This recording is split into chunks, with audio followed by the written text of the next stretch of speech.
Welcome to Theory of Pets. I'm a passionate pet owner with a drive to help others like me uncover the truth about the pet industry and what goes on behind the scenes.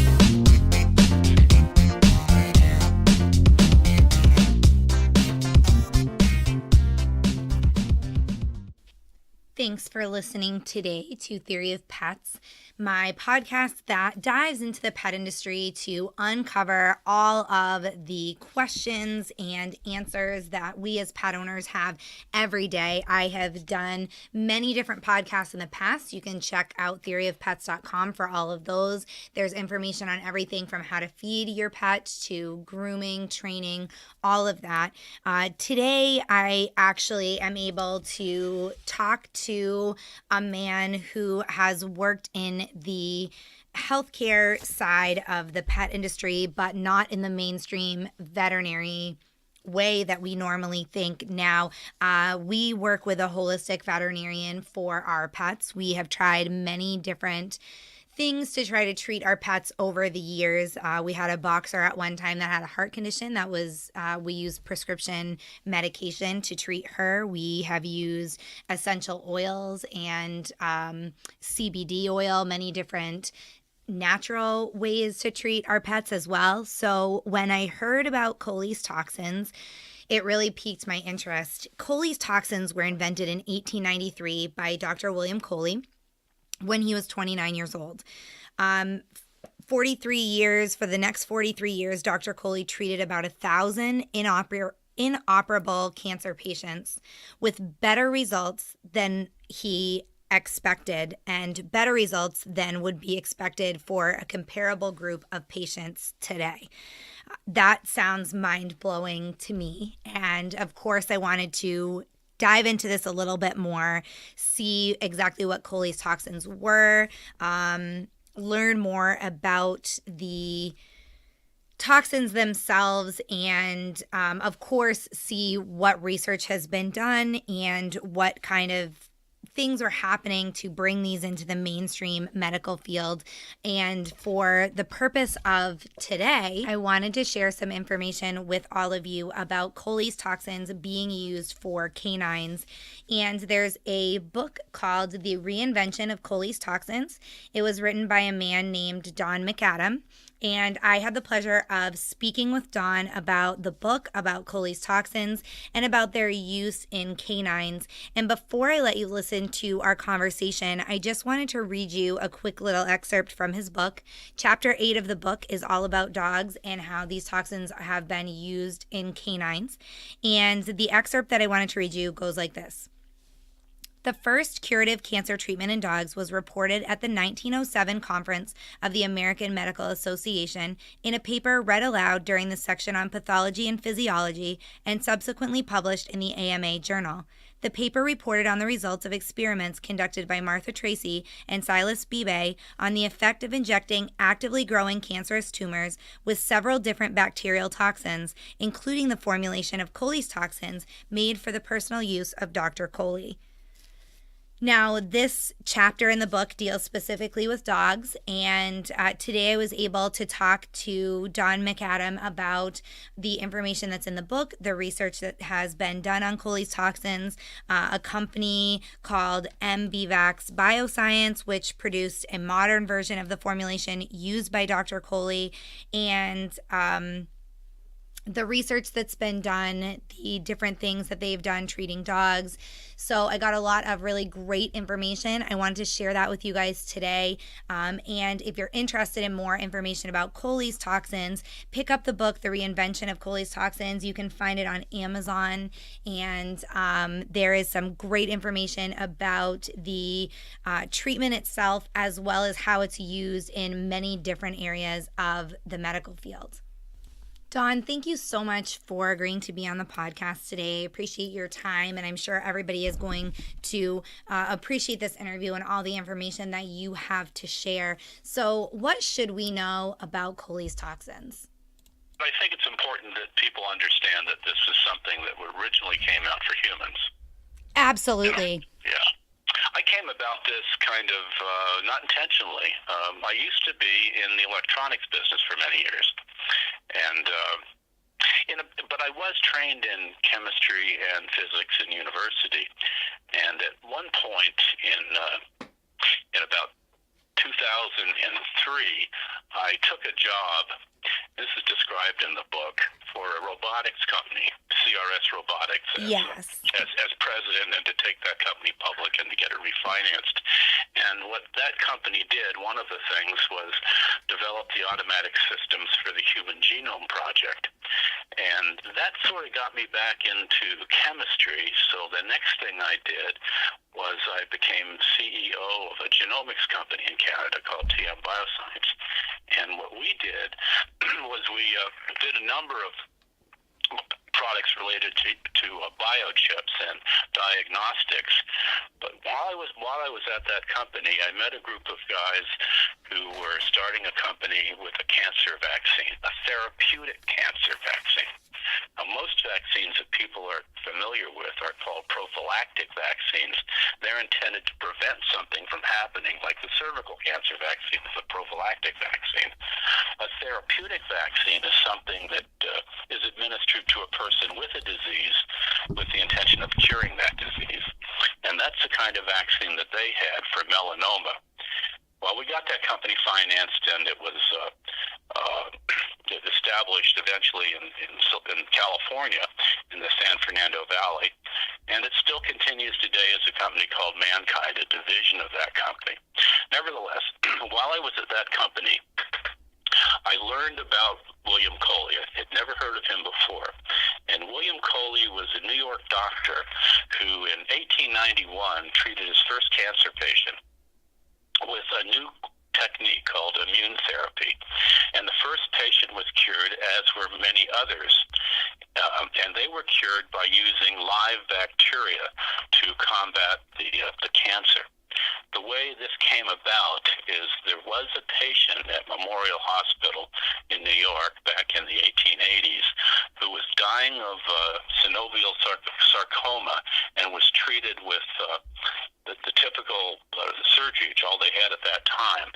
But the surgery was not effective, and while the patient was recuperating from the surgery, the patient had an infection called erysipelas, which results in something called St. Anthony's fire, where your head turns red. It's a terrible-looking thing. But when the bacterial infection resolved itself, the cancer also went away, and the patient checked out of the hotel and was never seen again up until 1891, when Coley went out to find this individual. And he found this individual still alive, living in a tenement in the German section of Lower Manhattan, brought him back to the hospital, and they checked this Dr. Mr. Stein out and found that his cancer had completely regressed and had not returned. Wow. So Coley came up with the idea of treating people with bacteria to kill cancer. And he began using live bacteria. But after a couple of years, he stopped doing that because several of his patients died not from the cancer, but from the bacteria with which he infected them. So he couldn't have that. Right.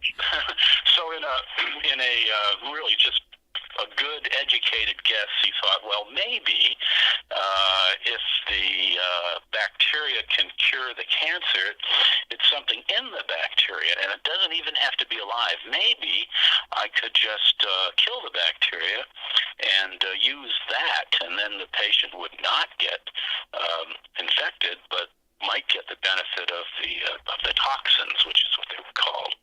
And that was where Coley's toxins came from.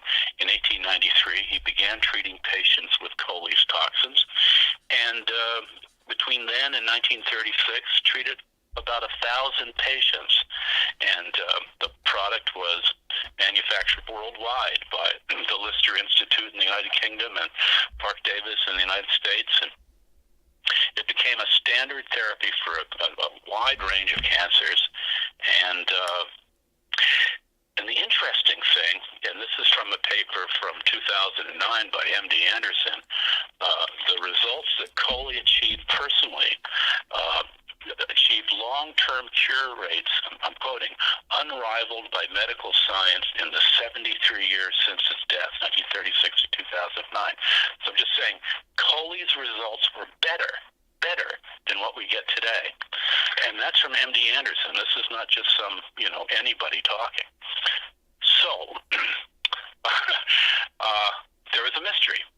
Coley's results were better than other people that were using his toxins during the same period of time. And for a long time, it was unknown why he got such good results and other people got, good results, but not as good as Coley.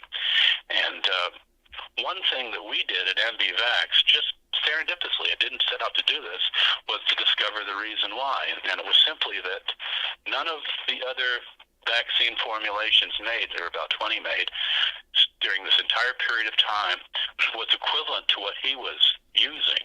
The vaccine that was used by Coley himself was different than any of the other vaccines, including all of the vaccines that were used in all of the clinical trials, all of which got reasonably good results, but not as good as Coley used to get. And the reason was very simple, Samantha, and I think you'll understand this, and your guests will understand this. The first thing is, and the main thing, is the bacteria were fed differently. In other words, when you raise bacteria, you grow them in media. And if the media is a different concentration, has a different concentration of, say, beef extract, the bacteria will be different, the ones that grow in them.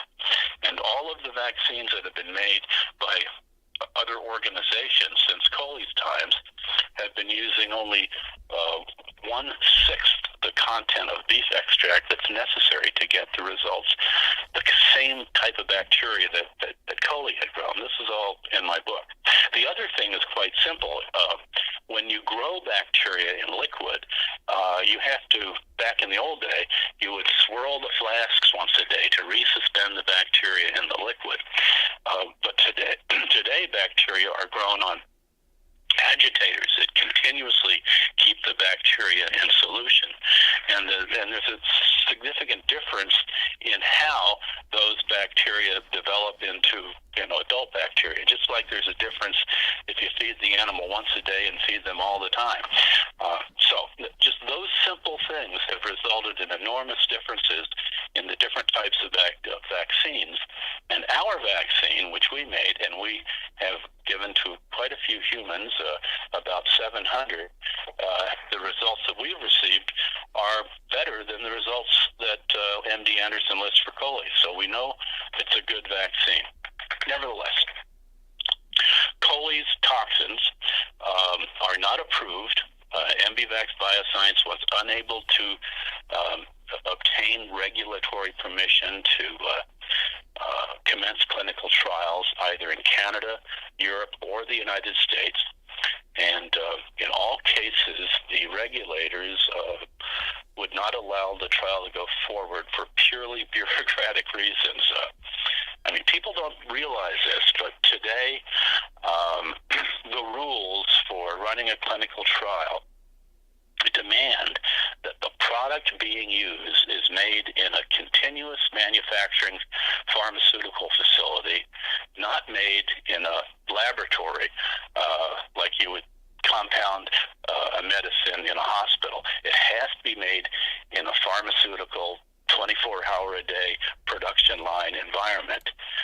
And this rule was put in really to protect the pharmaceutical industry, and yet there it is. In the United States, they have an exemption for this rule that compounds can be made in a laboratory like at the National Institutes of Health or something, and the FDA will provide an exemption to the rule for GMP manufacturing. But it's an exemption they have to give you, and they refused to give us that exemption, even though our clinical trial was being sponsored by Baylor University in Texas and Harvard Medical School in Boston. The same thing happened in the European trial, which was sponsored by Our House Medical School in Denmark, and Health Canada would not allow the trial to go forward unless it was first approved in the U.S., and so we were unable to do the trial at the University of British Columbia. Completely ridiculous. Wow. Yeah, it is. So the company had to shut down. But I'd like to talk a little bit about the treatment of canine cancer, because that is your subject. Absolutely, yes. The first, as far as I know, the first published treating canine cancer with any therapy, but it happened to be with Coley's Toxins, was read to the conference of the American Medical Association in Atlantic City at 1907 and published in the Journal of the American Medical Association that same year. So this therapy has been well known, or has been published and out there for well over 110 years, and it's been known to work in dogs for that entire period of time. The paper is available. You can get it online. The doctor that did the work was Dr. Martha Tracy, who happened to be the individual that manufactured the best version of Coley's Toxins for Dr. Coley himself from 1908 to 1922. And it is her vaccine upon which we base the MBVax formulation. Even though, as far as I know, there were no incidents of pets being treated to cure cancer on the behalf of individual owners until, say, the 1980s. And recently, it's become a bit of an industry in the veterinarian profession to have pet owners treat their dogs for cancer using various types of therapies. In fact, all of the therapies that are available for human cancers have been used to treat dogs. Chemotherapy, radiation, surgery, and in veterinary research hospitals, they're even doing bone marrow transplants for dogs. But what many people probably don't realize is if you check, for example, with the National Canine Cancer Foundation, conventional chemotherapy, which is a typical method of treating lymphoma, which is the cancer that affects dogs more than any other, conventional chemotherapy for lymphoma in dogs results in total remission in approximately 60 to 90% of cases. Now, what your audience has to understand is total remission. All that means is the cancer stops growing. It doesn't mean it's gone away. It's no longer growing. It's not getting worse. It does not mean you're cured. Just like when a human is in remission, the cancer is not getting worse. It's just staying the same. Right. What you need is a regression, a complete response where the cancer, all of it goes away. That is the only way you can cure cancer. In any case, in dogs with lymphoma undergoing chemotherapy, typically they get remission in 60 to 90% of cases with a median survival. That means 50% live longer and 50% live less, of 6 to 12 months. And in approximately 20% of cases, dogs can live up to 2 years after initiation of this treatment.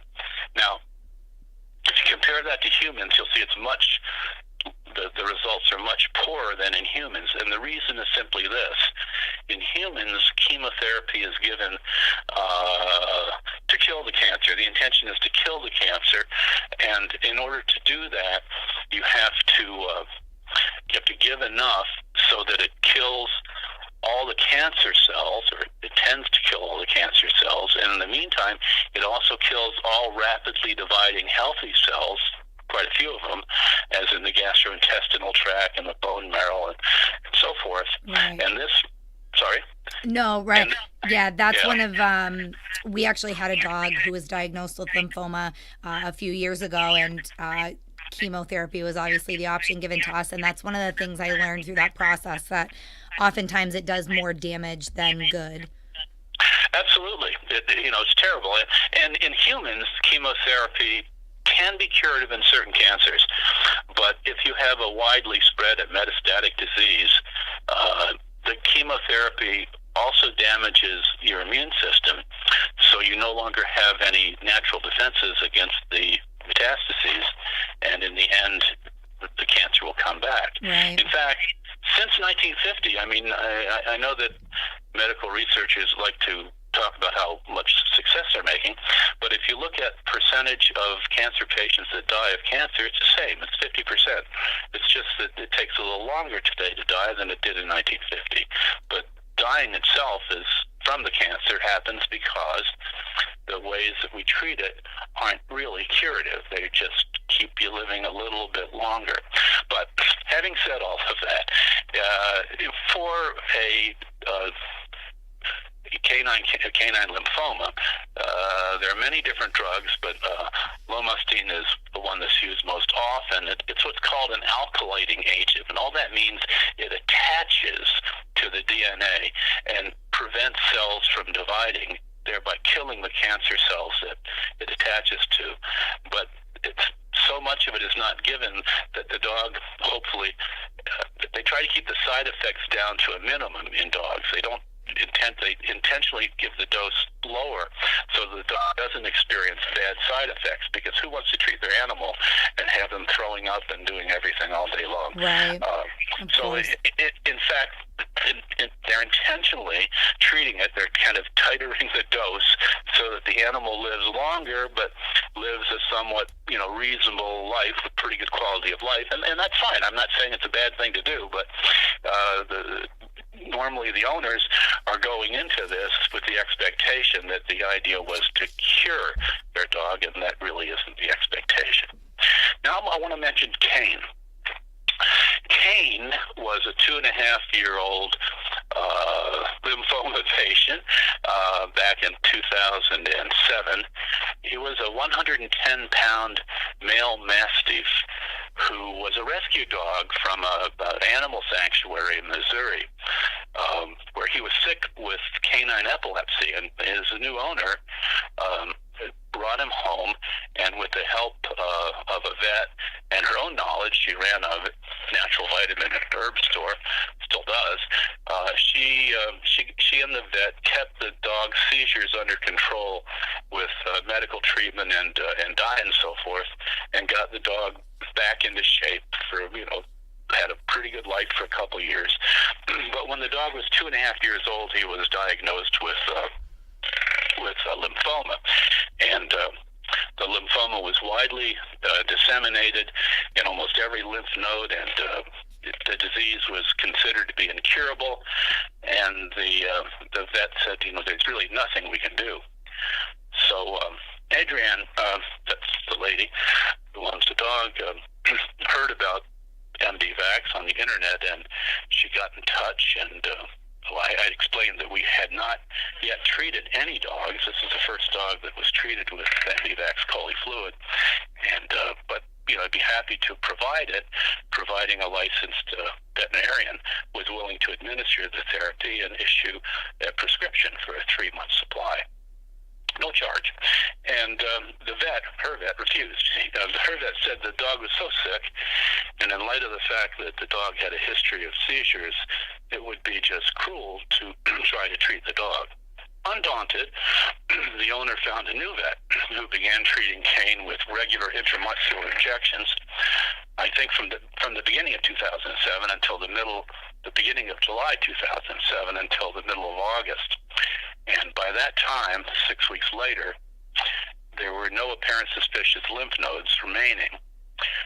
The doctor sent samples of the dog's tissue to the Veterinary Diagnostic Center at the University of Missouri, and Kane was found to be cancer-free.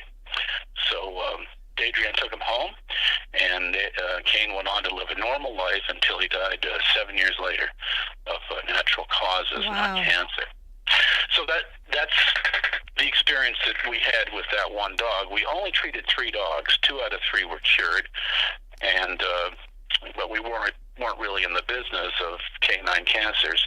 We would have continued to treat cancers in the U.S., but the FDA issued an order, FDA action, stating that future entries must have an approved new animal drug application on file. In other words, we would have to do as much work to proceed treating dogs as we would have to do to proceed with the human clinical trial.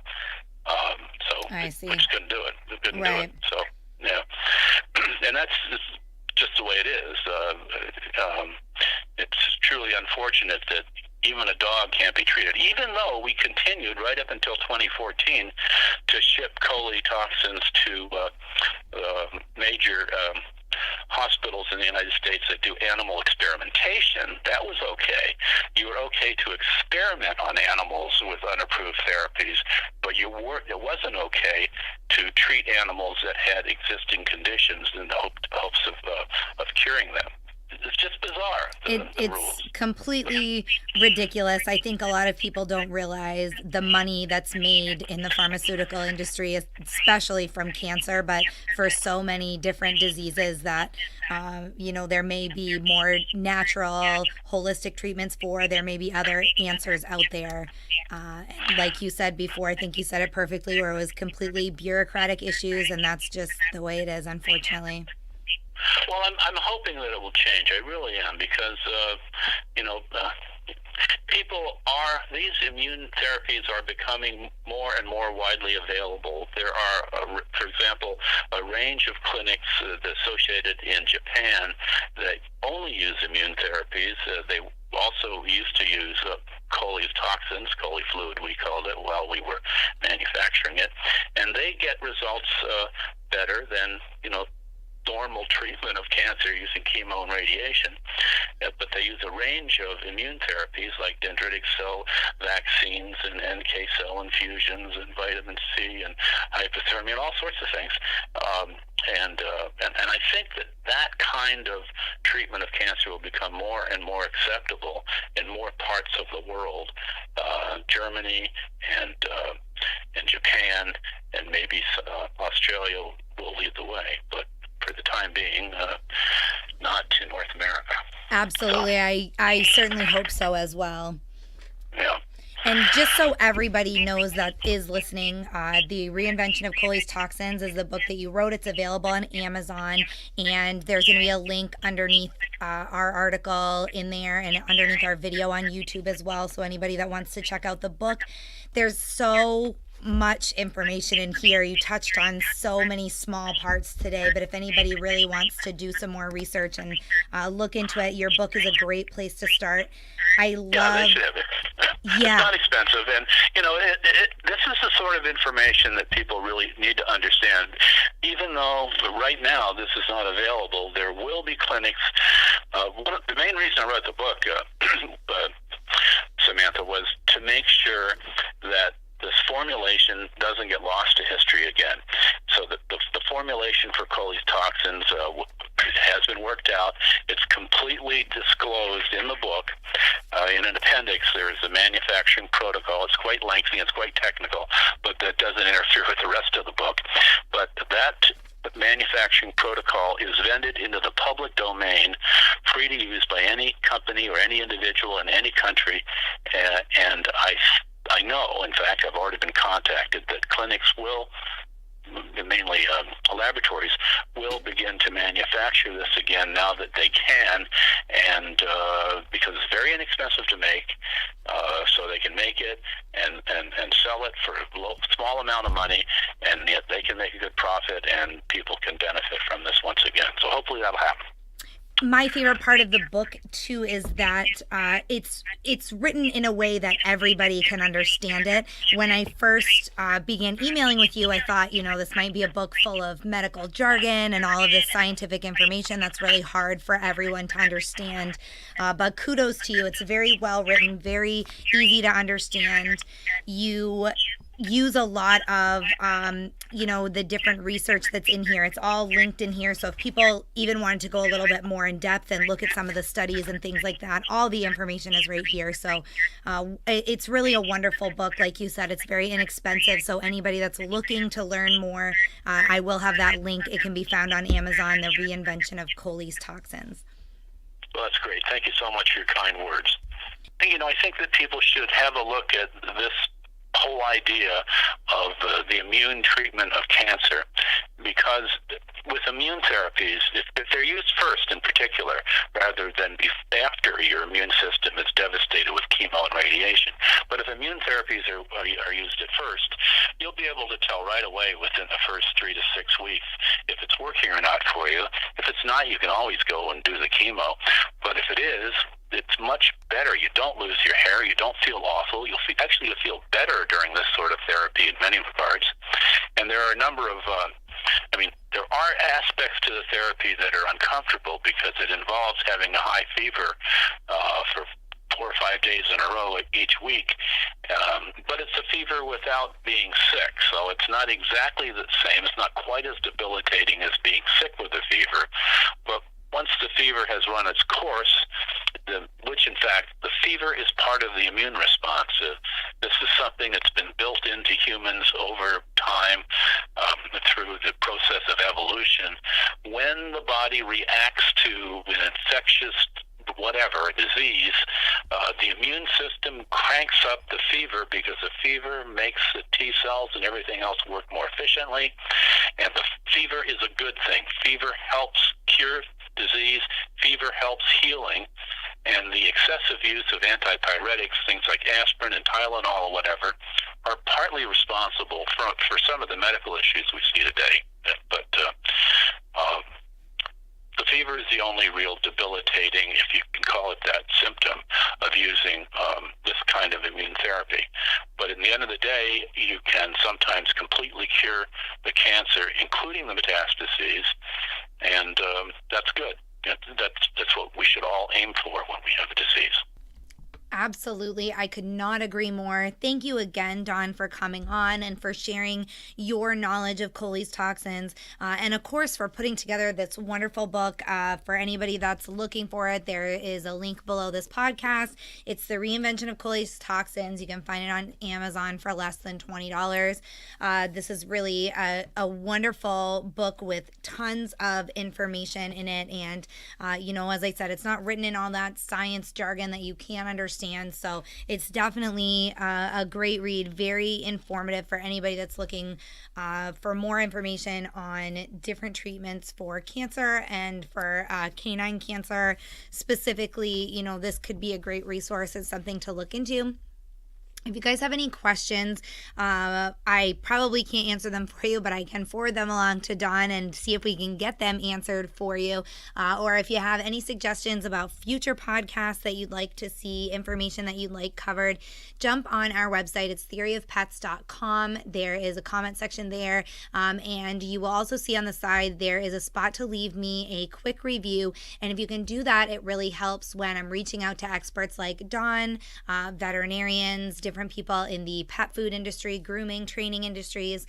When I reach out to them and I can show them that you guys are out there, you're listening, you're enjoying it, and you're going to keep following the podcast. So I appreciate you listening today. And if you wouldn't mind just leaving a quick review, that would be great to help me with future podcasts. Thanks so much for listening, guys. I will be back with another hot topic next time.